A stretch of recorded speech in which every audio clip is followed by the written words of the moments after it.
You can listen to the Canadian Gothic early and ad-free on Amazon Music. Include it with Prime. But Travers says they had no involvement with the theft and disposal of the statue. In fact, she says her son was in jail at the time of the theft for stealing copper. My son did steal copper from Leighton Power, but he had nothing to do with the statue. The fact that I could just ride my bike into that hole tells me that it wasn't properly secured. I order a lot of skip the dishes, so they're going to be missing me. You are listening to Keep Canada Weird. Handsome Aaron Airport. We're back for episode 191 of Keep Canada Weird, our weekly Canadian weird news roundup series. We've been at this for years, but I dare say tonight is the best night in our 191 episode history. How are you doing? I'm well. Oh, God, thanks for asking. I was worried you weren't going to. That I was going to ignore your feelings? I never could, because it's a part of making this show happen is just making you feel welcome and making you feel a part of this, let you know your contributions are valuable. So yes, we love you, Handsome Aaron Airport. Oh, thank you. I love you too. Let's get into it here. I don't want to talk about feelings or values. I want to talk about special drinks to start this. I'm excited for mine. We've talked about Cove Soda before. They're a Nova Scotia-based company. I didn't realize they just had a straight-up classic cola brand, Cove Soda. Oh. So this is like the most boring flavor of Cove Soda. And I'm going to sip this throughout tonight's show, and I'm excited about it. You got anything special there? I do, and I didn't know they had a straight-up cola flavor as well. I only see, all the various varieties that they have. Yeah. But that's great to know that they have a classic cola flavor. And I don't ever see that at my grocery store where I get my Cove sodas at. So maybe next time I'm in Halifax, you'll treat me to one. Yeah. I'll take you out for a Cove Soda, sure. Well, what do you got there? I got what is turning into a KCW classic.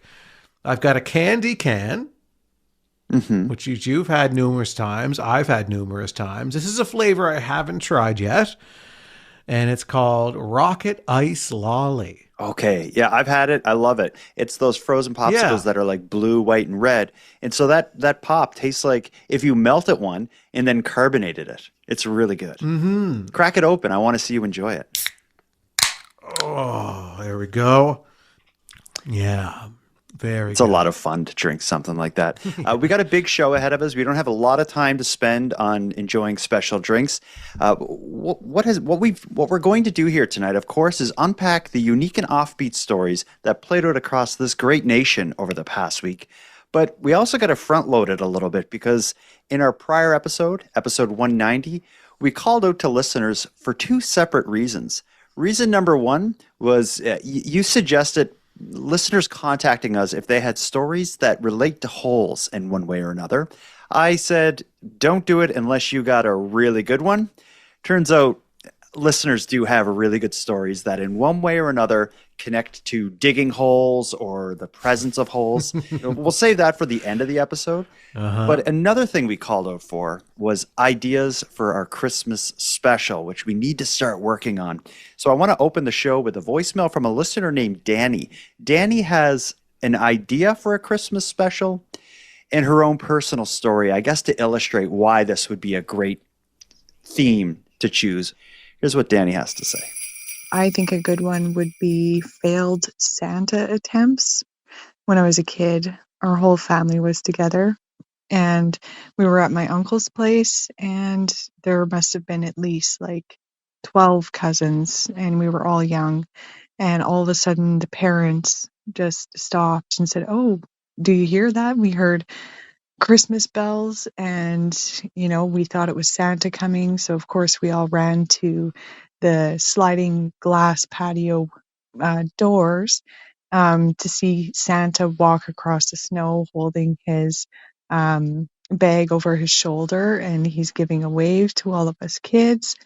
And we were so excited, and it was a big bi-level yard. There was a lot of landscaping and a big rock wall with stairs all the way down. So he passed through and waved at us through the the patio glass doors. And then it looked like he was coming down the stairs to meet us at the door downstairs to hand out presents. So we all ran downstairs and we excitedly opened the doors, and Santa was nowhere to be found. And it was very odd. So I guess our parents played it off as, oh, he was just coming by to keep an eye on all of you kids, make sure that you're on the good list and not the naughty list. But what actually happened is that the Santa was my uncle. And this was not due to too many eggnogs or rum and cokes or Christmas cheer. He's just perpetually clumsy, and he slipped and he fell all the way down the stairs and the rock wall and was hurt so bad that he hid himself in a bush until somebody could come out and help him. So he did not have to go to the hospital or anything. And the parents all did a very good job of covering up. But in later years, we all started asking questions about that night. And yeah, so that's what happened. So another failed Santa attempt. But I think it would be a great theme.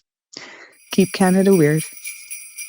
I love Danny's story. I wouldn't call them failed Santa attempts, though. I'd be interested to hear Santa screw-ups, is what I would call them. I'm really shocked that Santa Claus is her uncle. That's wild.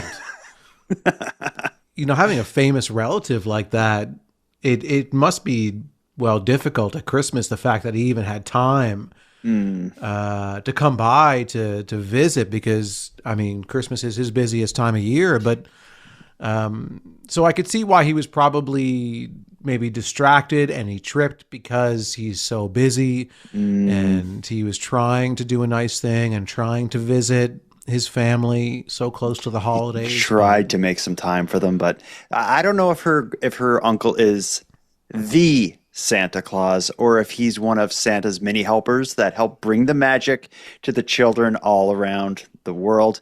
But whatever it is, it was certainly a Santa screw-up. And I bet you there are a lot of other Santa screw-ups. The Santas who help out at the mall, events like this where people are trying to help Santa. The actual Santa does not screw up. So I think if we did a special, a Keep Canada Weird Christmas special, covering just stories of Santa screw-ups, I think we would be hearing about his helpers making mistakes.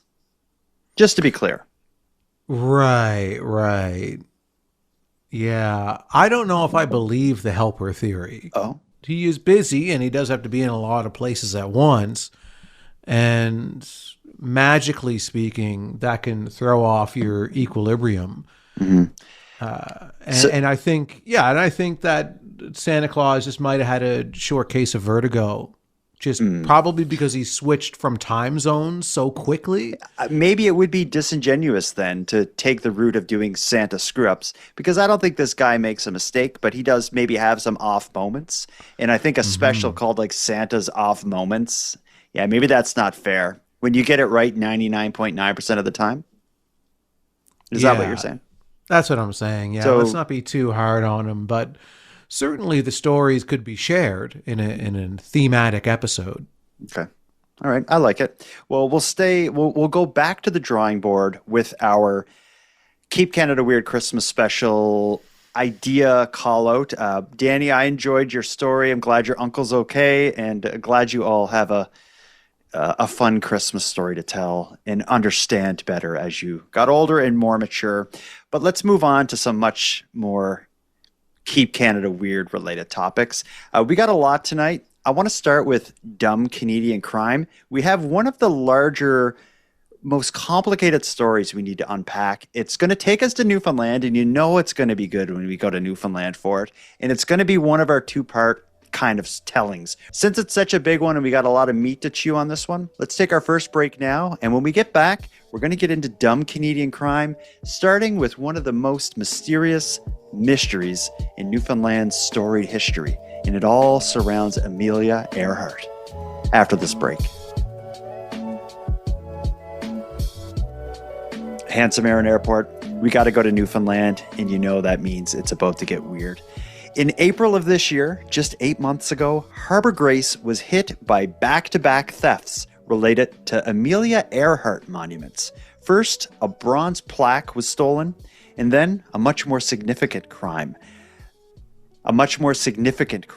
The statue, made out of brass and copper, of the famed aviator was stolen. Let's go back in time and first hear about the theft of the Amelia Earhart statue. Just like the famous aviatress that it honors, the bronze statue of Amelia Earhart here in Harbor Grace has disappeared without a trace. For years, it's been on display at the Spirit of Harbor Grace Park, in the shadow of this vintage airplane, a bronze statue sculpted over a period of many months by Lubin Boykov of Amelia Earhart, the first woman pilot to fly solo across the Atlantic Ocean, positioned so she's looking towards the airfield from which her plane lifted off on May 20th, 1932. This park is a tribute to the town's storied aviation history, and the statue was a centerpiece. But daylight revealed this dreadful scene. The statue, weighing hundreds of kilograms, ripped from its foundation during the early hours. This is footage from a nearby surveillance camera. It shows activity for several hours around the statue. Concealed by darkness, a vehicle reverses into the park just before 3 a.m. The statue is loaded aboard, and the vehicle departs on Jamie's Way, a task requiring many hands. The RCMP is investigating. The town is offering a reward for any information that leads to the statue's return. The big fear is that whoever stole this statue will melt it down and sell the copper as scrap metal, fetching a paltry amount of money for a piece of art that's priceless to this town. Okay, so I think so far it's all shaping up pretty obvious what's happening here. There was a nice statue in the center of this park. It was made of, they referred to it as a bronze statue, but it was actually 98% copper. So it's basically a copper statue. But copper is one of those scrap metals that people love to get their hands on and melt it or whatever and sell it. But anyway, the statue stood there. Someone in the middle of the night backed their car up, got the statue down, probably cut it into pieces, and drove off with it. The community was upset, and they were offering a reward. The eventual reward that they came up with for information leading to the return of the Amelia Earhart statue was $25,000, which is quite a bit of money, but the statue itself would have been worth a bit of money as well. I did some of the math on what the scrap copper would have been worth for the statue alone, and it'd be just under $5,000 Canadian. It's still a very bold crime to commit for what I would consider to be that much payoff, like that little payoff. $5,000 is a lot of money. I would love $5,000 right now. But when you look at the risk that is involved, because this is a time-consuming effort to break this down into pieces and then get it loaded onto the truck. Yeah, it's probably noisy. If there's some kind of tools being used. And so it's not like you're just in and out super quick. It's fairly complicated. It requires a truck as well and several people. Yeah, well, here's the thing, just to interrupt you for 1 sec here. This in that news clip, we heard that the security cameras saw a vehicle and people milling about at the statue for several hours. So it took them a couple hours, and they didn't have a truck. They had a car. So they must have spent a couple hours at the statue cutting it into small enough pieces to put it in a car, because it's like a life-size, if not a larger than life statue. But anyway, go ahead with your point. So I find the risk in this certain crime is not worth the reward.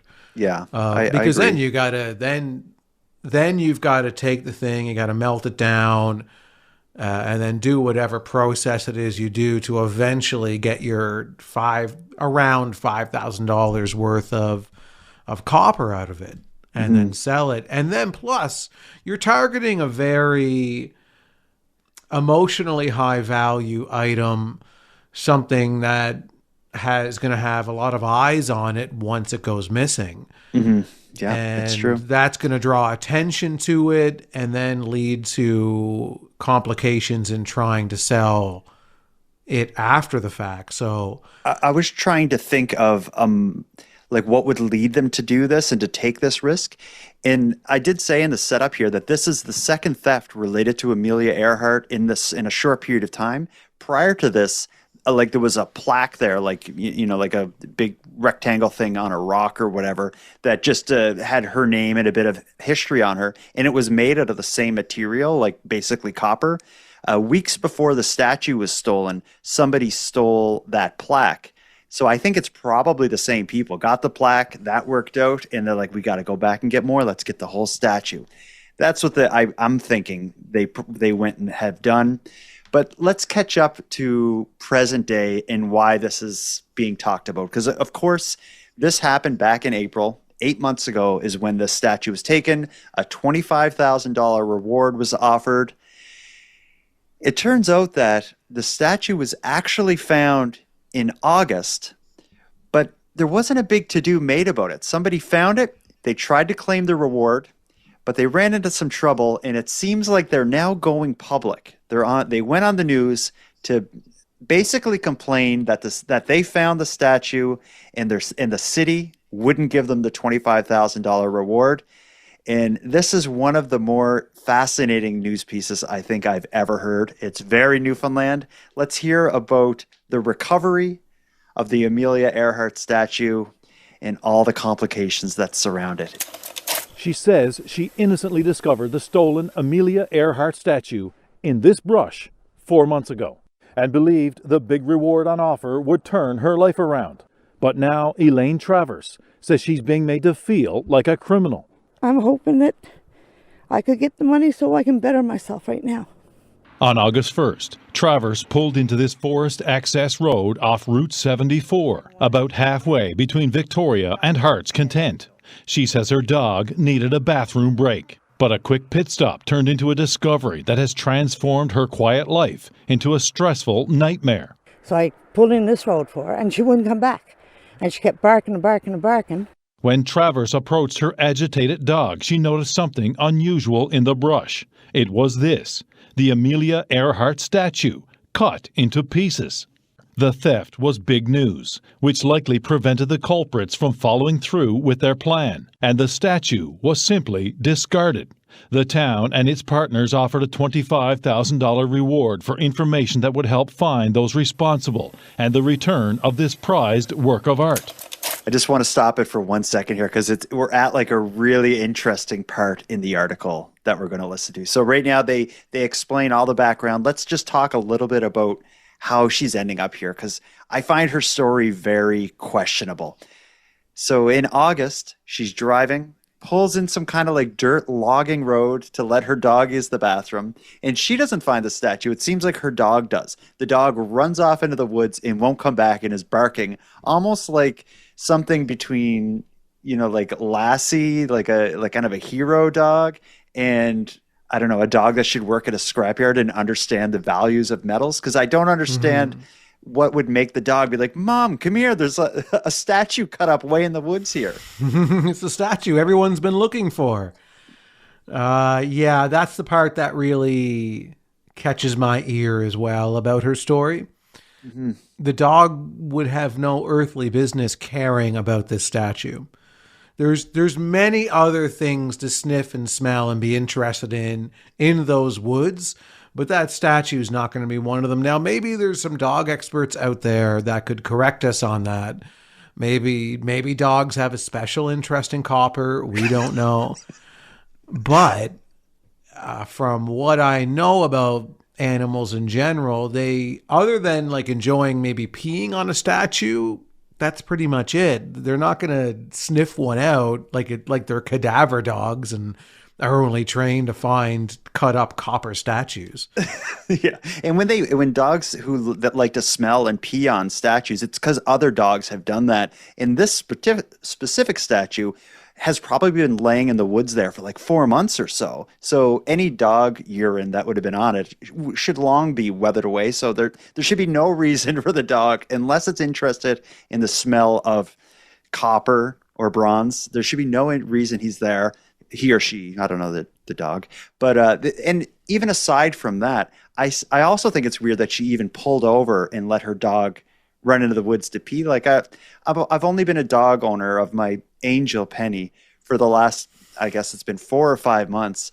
But let's say if I was driving somewhere, if I'm going to Cape Breton, like a 5-hour drive, in the middle, I may get out, grab a coffee, and I'll have Penny on a leash, and I'll walk around the building and let her pee or something like that. But I couldn't imagine just pulling out over the side of the highway and opening the door and letting her run off. But maybe that's different strokes for different folks.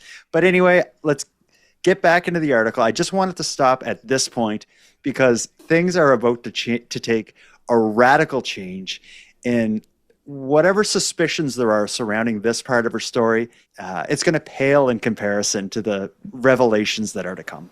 Let's get back into it. After being evicted from her government-owned house in Heart's Delight, Islington, Travers thought her run of bad luck was over and that the reward would be hers. It would give me a place to live. I'd have a vehicle. I wouldn't be stranded the way I am now. But Travers says she's been treated like a criminal by the RCMP. That's because of her son's criminal past. He's inside this car, would not agree to an interview. But Travers says they had no involvement with the theft and disposal of the statue. In fact, she says her son was in jail at the time of the theft for stealing copper. My son did steal copper from Leighton Power, but he had nothing to do with the statue. As a matter of fact, the day after the statue was stolen, I was the one that told him in jail that it was stolen. He didn't know a thing about it until I spoke to him about it. Travers understands why the police would be suspicious, so both her and her son have agreed to take a polygraph test. I feel upset, really upset, because if it was anybody else, they would have had their money right away. I feel like I'm a crook and I never did nothing wrong. The RCMP will only say their investigation is ongoing and have not made any arrests. The reward is being coordinated by the town of Harbour Grace, but officials declined comment on the reward when contacted this week by CBC News. Meanwhile, the statue has been fully restored by sculptor Morgan MacDonald. What's less certain is whether this woman will get the reward money. It's very, very sad. And I feel for my son, and I feel for Heart's Delight. But something's got to come out, and someone's got to say who stole it or whatever. And for me to get the money, I don't know. My nerves are getting the better of me. Oh man, that is an uphill battle for her to get that money, I think, at this point. I'm no police officer, but yeah, I definitely see some red flags in that story. There are red flags. It's interesting because the reward seems to be the only thing that she cares about.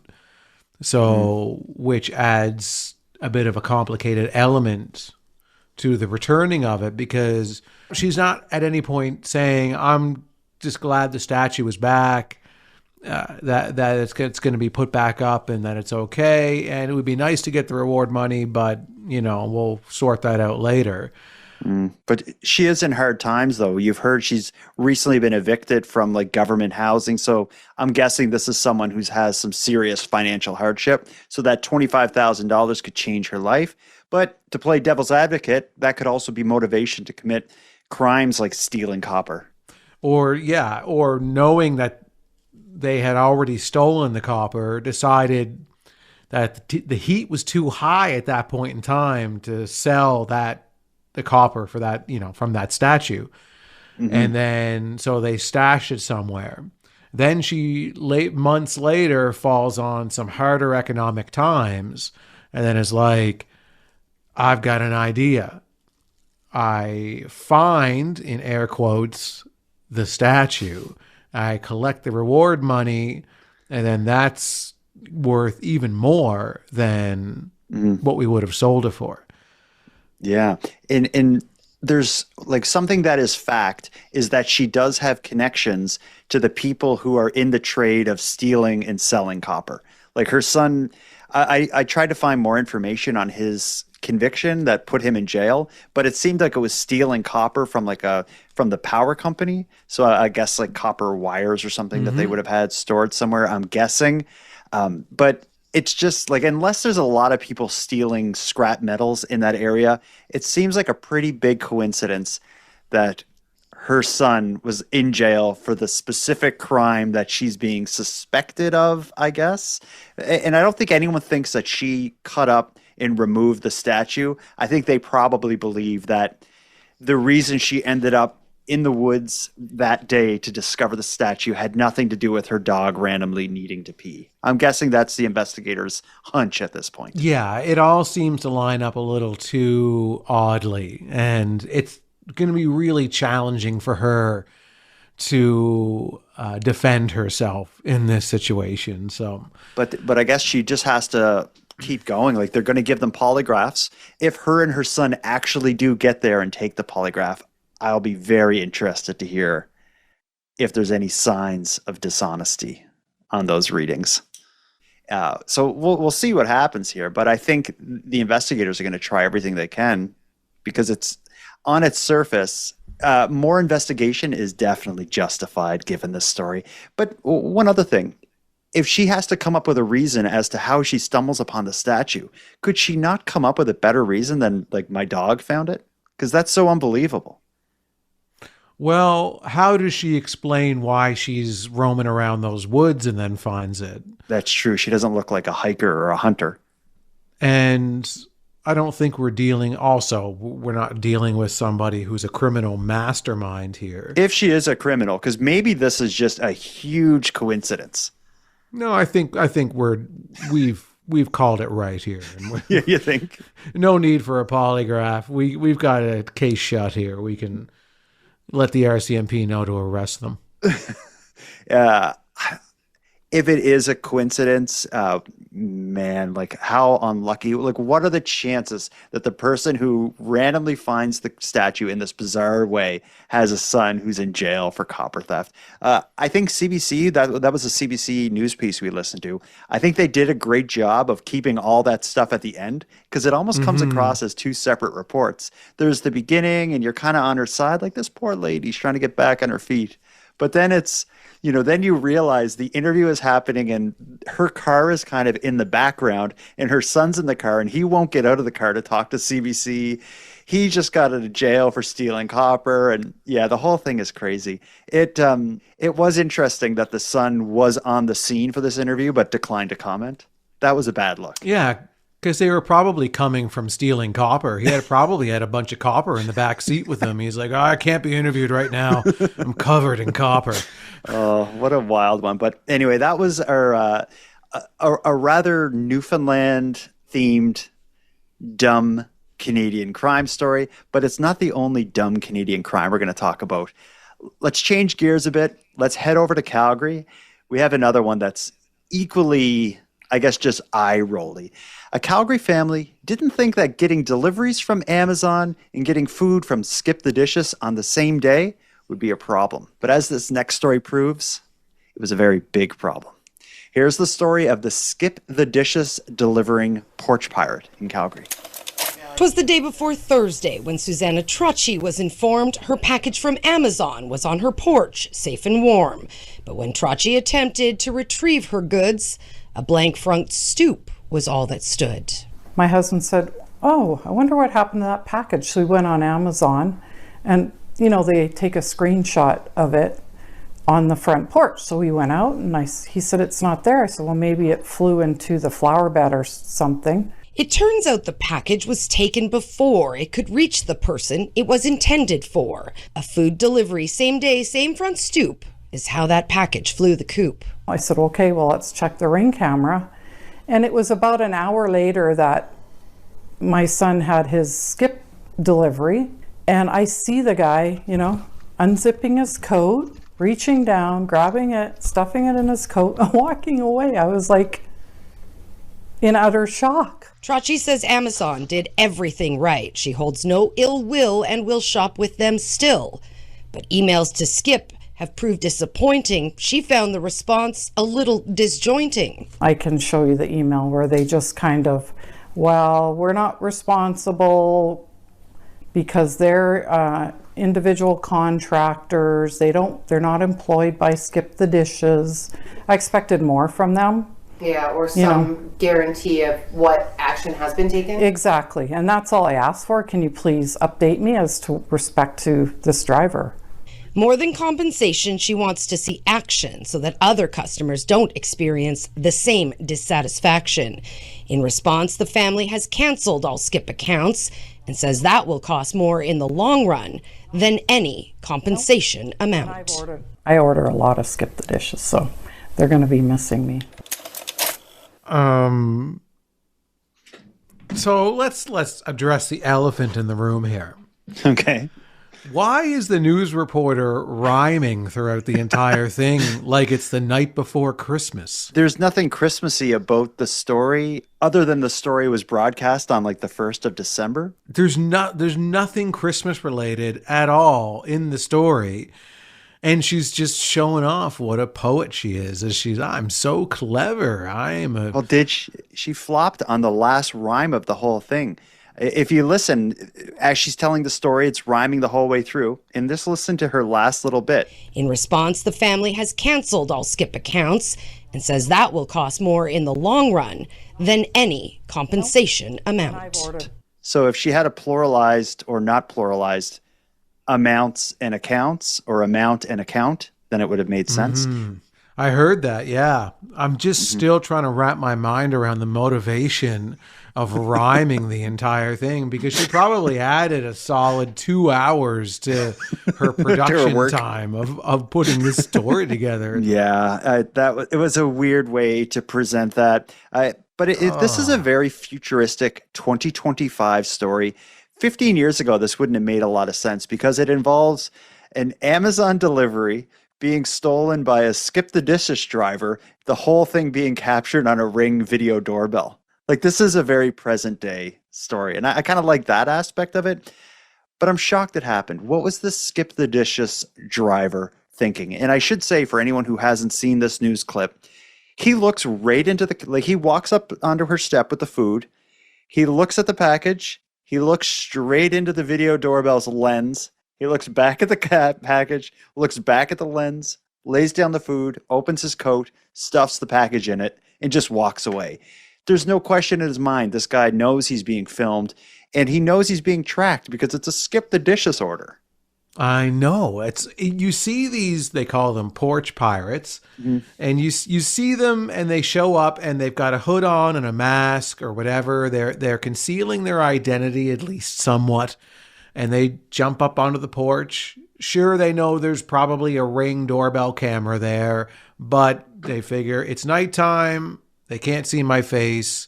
I'm going to grab the package. I'm going to run.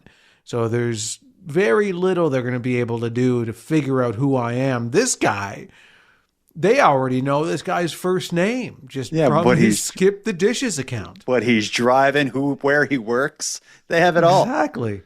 Yeah. And he just takes it right there, like as if he's like, oh my God, this is a package. I'm taking this. No one will know. Yeah. And here's what I don't get about porch pirates is you can't say if the risk is worth the reward because you don't know what's in there. Like sometimes you order, like the other day from Amazon, I ordered a new like a little metal vent cover that goes on like your floor vents.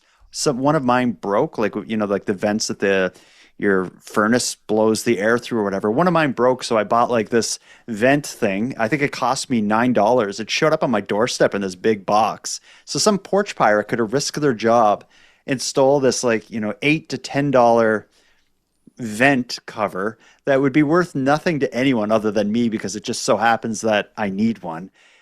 Like, how does it'd be different if he knew there was, a box of 15, expensive video game consoles or something. But this guy, for all he knows, he's stealing like a woman's shirt or something. Yeah, it could be anything at all. Could be very valuable. It could be a complete piece of junk. And he's broadcasting himself all over on national television.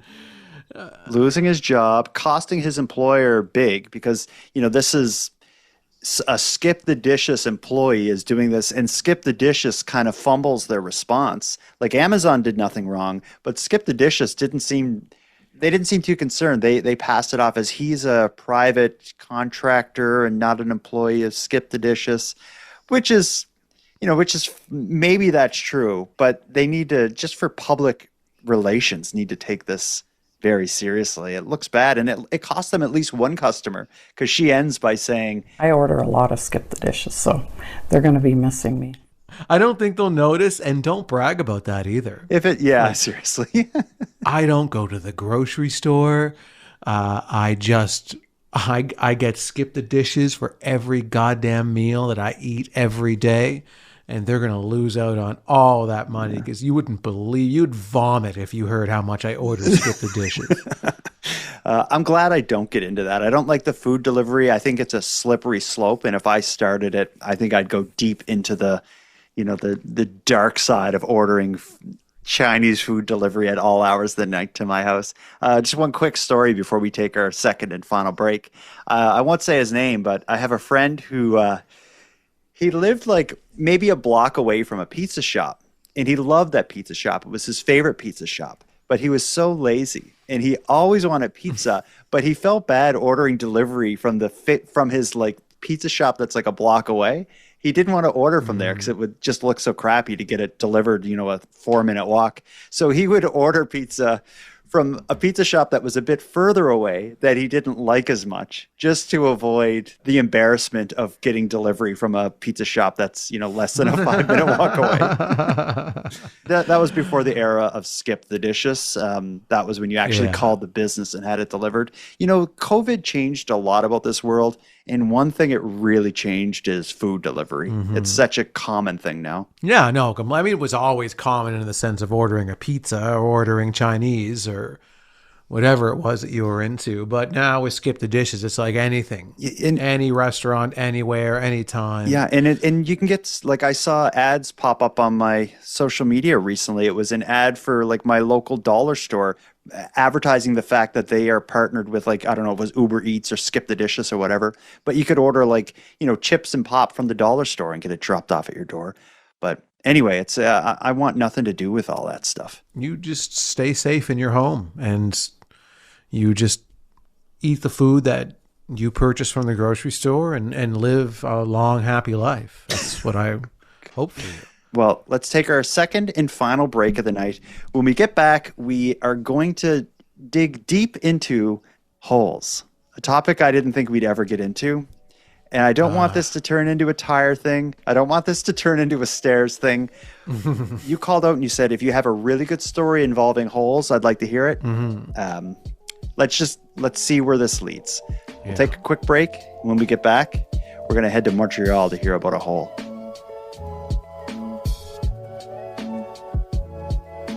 All right, Aaron, let's try out stories related to holes.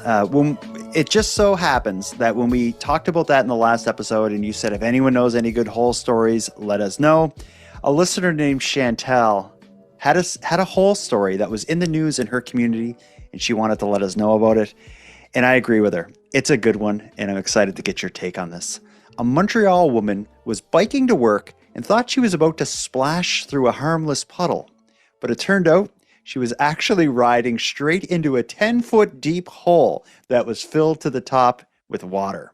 Here's the story about the Montreal construction hole that tried to eat a cyclist.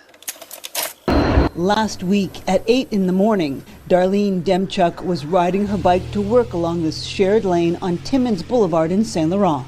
Riding my bike as normal, but through multiple puddles. And there's been a lot of construction on Timmins, but I wasn't aware that I was driving into a puddle that was actually more like a pool. An uncovered worksite was full of water in the shared bike bus lane. 3 upright pylons block the lane, but going around them would have meant cycling in traffic. So Demchuk went straight, right into a large hole. The fact that I could just ride my bike into that hole tells me that it wasn't properly secured. The impact broke her nose and resulted in other injuries. Immediate facial reconstruction surgery was required.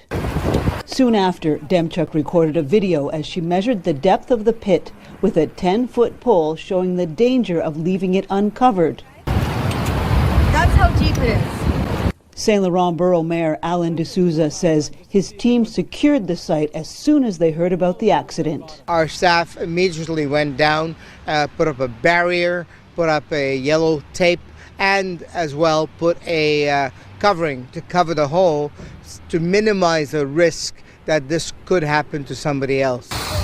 He adds that even though orange cones may be frequent, they're there for a reason. The cones represent a signal to motorists, to cyclists, to pedestrians that that's an area that's not to be traversed. Demchuk says a hazard that big should have had a better warning system. Is it something that I could have avoided? Like, did I do something wrong? You know, I want to take some fault because I could have totally said, well, maybe they're con orange, maybe I should stop. She says if not for her helmet, her injuries would have been much worse. And she says she's speaking out in hopes that this never happens to anyone else. That was a bad fall. Again, this happens to us so often. We have to do this a lot. For people who haven't seen this news clip, she's driving her bike down a road, like a busy looking road. There's maybe like 2 or 3 pylons, and it looks like the pylons are kind of blocking off a lane. Maybe if I was driving, I would have just thought that lane was closed, but she's on a bike. So she just drives between the pylons and keeps driving. And the pit that she falls into, just as you hear and as we said in the setup, it's like a 10-foot deep hole that looks about the size of maybe like a car. Like it's, wide and long, about the size of a car, 10-foot deep. But since it had been raining, I guess, the entire thing is filled right to the brim with water. In the news clip, they air surveillance, security camera video of her on her bike just driving, and then she just drops straight down into the hole. But she's going at such a speed that as she's falling, her face hits the other side of the hole, and that's what leads to her breaking her nose and needing reconstructive surgery. She's basically going full speed into just a ripped up piece of concrete. I know. It's pretty wild to watch it. And I want to state for the record before we go any further that, I feel bad that she got that injured from this, because from a distance, I had seen a clip of this, I think on TikTok or somewhere, and I laughed. I was like, oh my God, that's hilarious. It does look hilarious, but yeah, but then you realize she was banged up. Her nose was broken. She had to get, reconstructive surgery. It was quite an ordeal. So I do want to state for the record that, nobody wanted her to be hurt for our entertainment or anything to that extent. And we're glad that she's healing and that she's okay.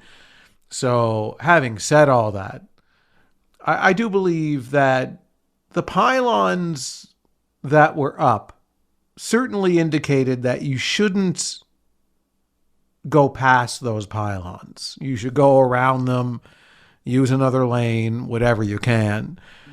Okay, now, so what we're getting into here is whose fault is this, I think. Well, let me finish here. I will say that the pylons, the way they were set up, weren't the best.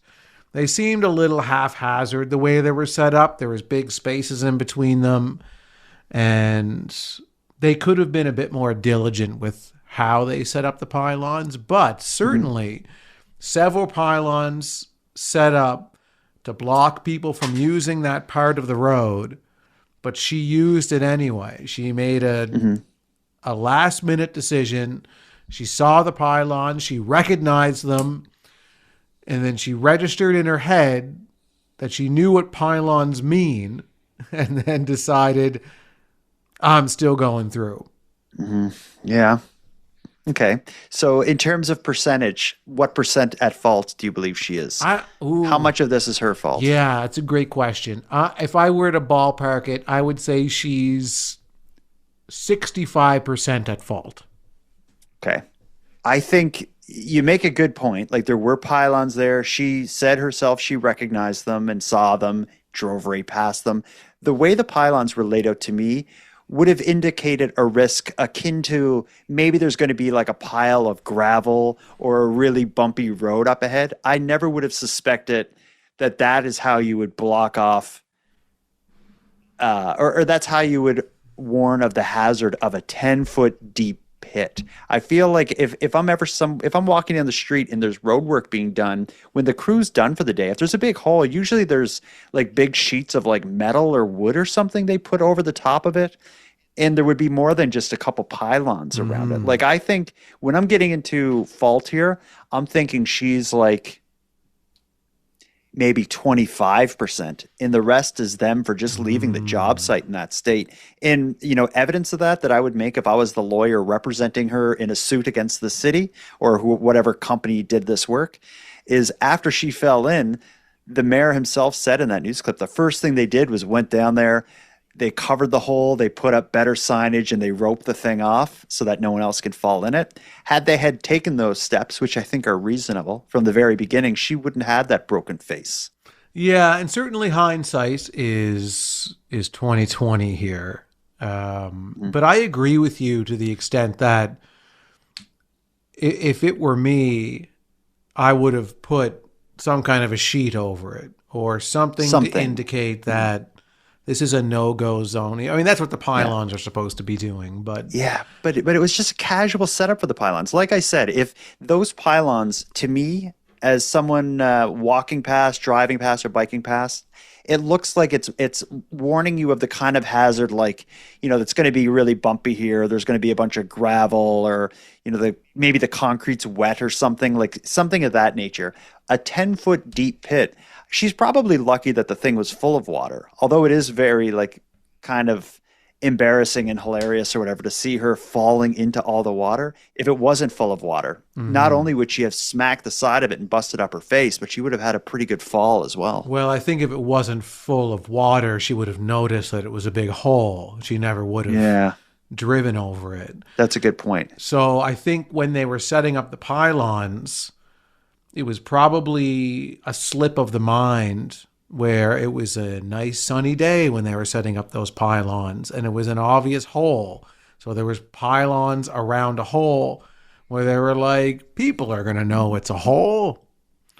So then they just kind of didn't put anything over it. But I agree, they should have put something over it. They should have made it more obvious. I agree. But I still think that and I could be argued that we'll go 50-50 with the blame here. So I think you did chip away at me here in terms of the more responsibility onto them, bringing it from, she was at 65, now I'm putting her at 50. They're sharing responsibility. They both did something wrong. So now I want you to take your 25% and I want you to boost it up to 50. I don't know if I would, because they both did something wrong. And here's the thing is that the people who do that work, that road work and stuff, I think them making a mistake is a bigger deal than the cyclist making a mistake. I think the people that are working on a road that people are biking on, driving on, walking on, they have a bigger responsibility to the public to not make a mistake. So I think she did make a mistake and she put herself in harm's way, but I think they have a bigger responsibility to even protect people who are making mistakes on those roads. Okay. 25% her, 75% hold on, because I'm about to hit you with something else here to consider. Okay. Before you close the case on your 25%.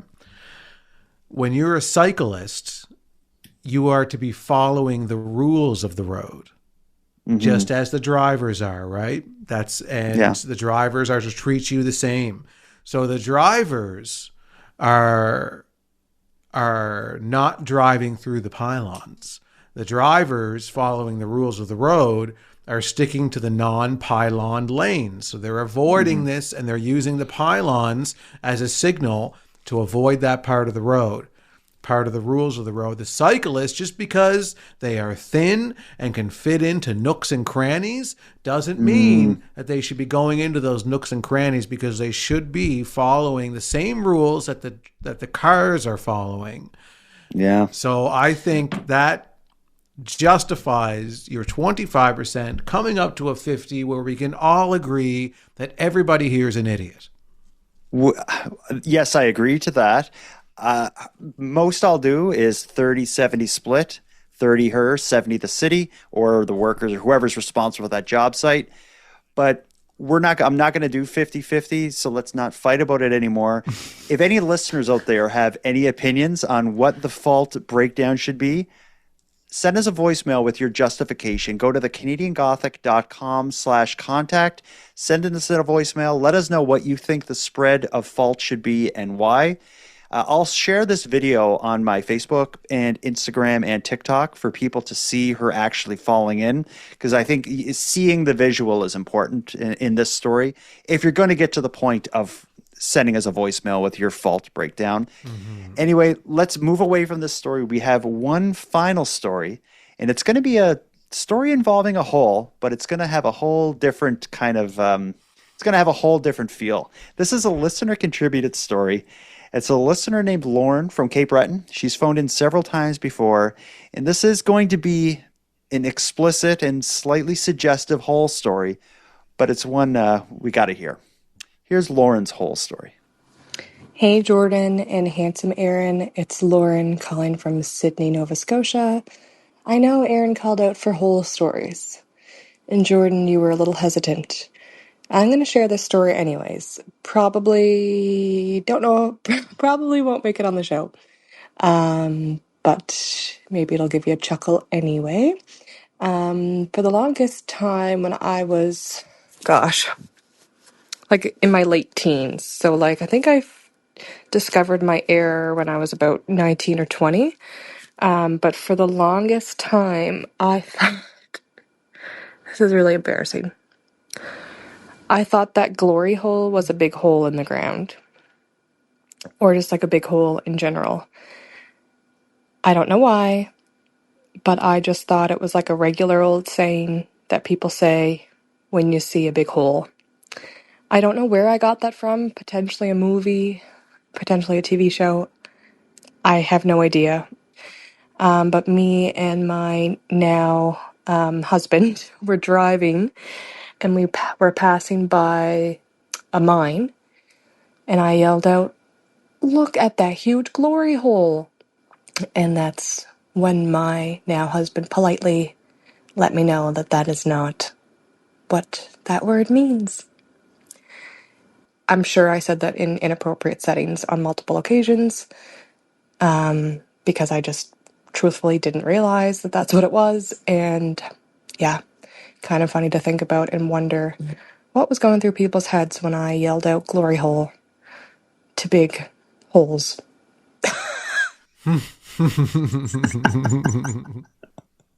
I could see how it could happen. Yeah. That's innocence. You're a good person, Lauren. Yeah.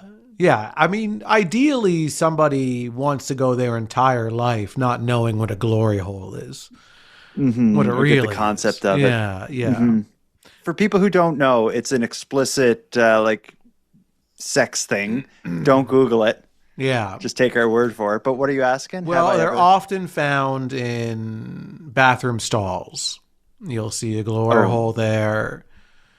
I don't go to the same kind of bathroom stalls as you, I don't think. Hold on. I'm not saying I find them in bathroom stalls, but if you're going to find a glory hole, that's where it's going to be. It's not just going to be in your ceiling, or it's not going to be...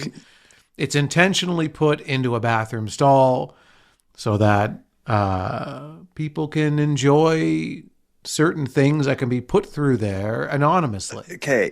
I'm behaving in my explanation. I'm not. Okay.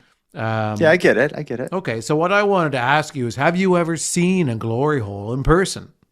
No, never. I can think of several news stories, though. Did we cover it? I don't actually know. I think it was on Encounters with Creeps. Madeline and I talked about this story. I think it was in Montreal. I may get the facts of the case wrong, but I'm going to be close. A guy went online pretending to be a female, and he was advertising a glory hole at this place, and he had this whole thing like, just come up there, come up to the, knock on the door will open, you come in, and the whole thing will happen. But then somebody, I guess, in the middle of the act, like pulled a curtain back or something and saw it wasn't a beautiful woman, it was this guy, and it led to him being charged. Yeah, I heard that story. And it might have been on Encounters of Creeps where I heard it. But yeah, so I've never come across one in the wild, like just kind of randomly stopping at a gas station or wherever and going into a bathroom stall and seeing a glory hole.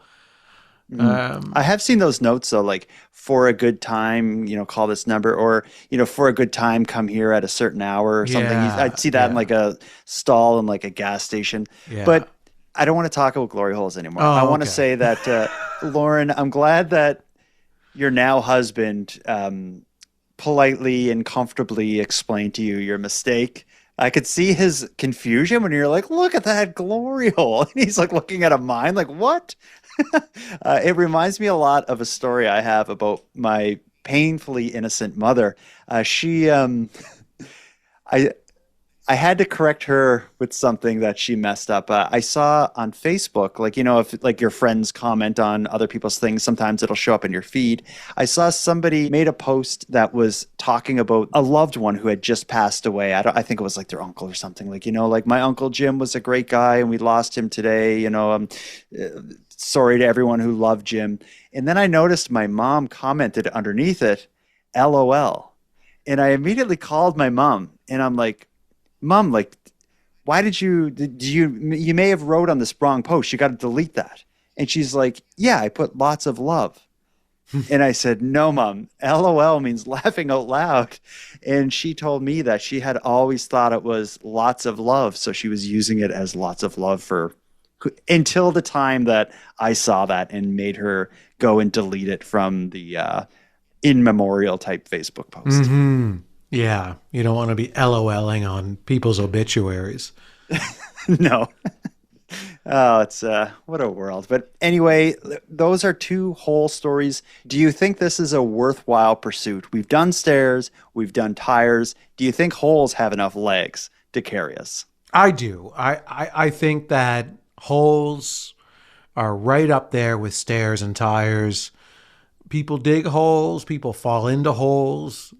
All types of things happen in holes. So I think, you know what? I do like the branding. People dig holes. Yeah. Because that could be like the catchphrase for our series covering hole stories. Mm-hmm. You get like the double meaning there. They dig them, yeah, as in like they like them, and then they literally dig them too. Yeah. Yeah. So if we did do a series on holes, it would be called, whatever, holes or hole stories. Or it could be just Keep Canada Weird digs holes. But yeah, I like it. Oh, I don't know. If people have a whole story, if there are any more, let us know.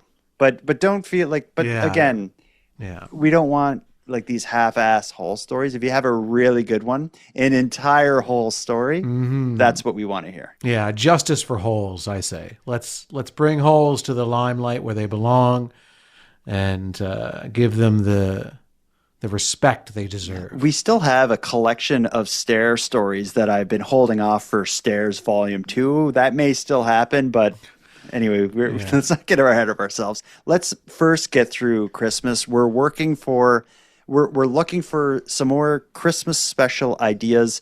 We heard one at the top of this episode. I'm sure we'll have more ideas in the lead up to this holiday. If anyone out there has any ideas on how we should ring in Christmas, let us know.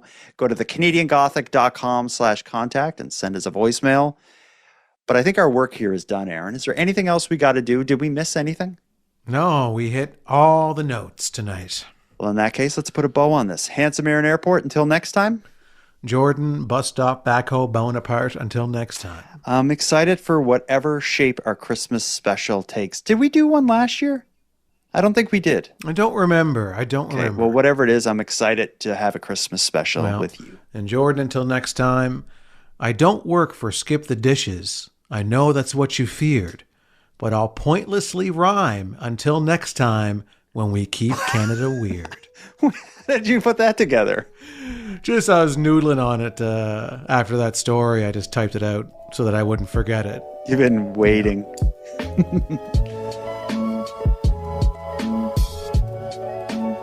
I want to thank you for helping Aaron and I fulfill our mission to keep Canada weird.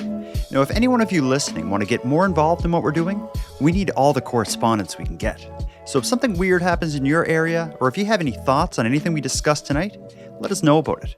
The best way to reach us is by using the voice recorder that can be found at thecanadiangothic.com/contact. Now, I'm going to start wrapping up the episode, but before we part, let us thank a few people.